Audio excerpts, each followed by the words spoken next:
ঢাকা বরিশাল মহাসড়কে ফের ঝরল তাজা প্রাণ। বিআরটিসি বাস ও অ্যাম্বুলেন্সের মুখোমুখি সংঘর্ষে ঝরে গেল 5টি তাজা জীবন। রোববার 24শে মে সকাল 10:30টার দিকে ফরিদপুরের নগরকান্দা উপজেলার ডাঙ্গি ইউনিয়নের শঙ্করপাশা বাস স্ট্যান্ডে এই মর্মান্তিক দুর্ঘটনা ঘটে।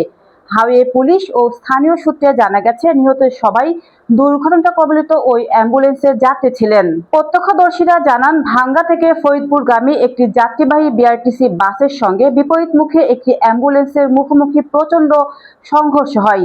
এতে অ্যাম্বুলেন্সটি মুহূর্তে দুমড়ে মুচড়ে যায় এবং ঘটনাস্থলে প্রাণ হারান 5 জন।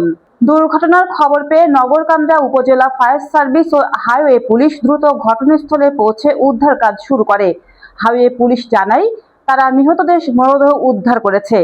তবে প্রাথমিকভাবে নিহতদের নাম ও পরিচয় এখনো জানা সম্ভব হয়নি। ভাঙ্গা হাইওয়ে থানার ভারপ্রাপ্ত কর্মকর্তা ওসি মোহাম্মদ হেলাল উদ্দিন দুর্ঘটনার সত্যতা নিশ্চিত করে জানান, পুলিশ ও ফায়ার সার্ভিস ঘটনাস্থলে তৎপর রয়েছে এবং নিহতের পরিচয় শনাক্তের চেষ্টা চলছে। নিউজ ডেস্ক, আলোকিত প্রতিদিন।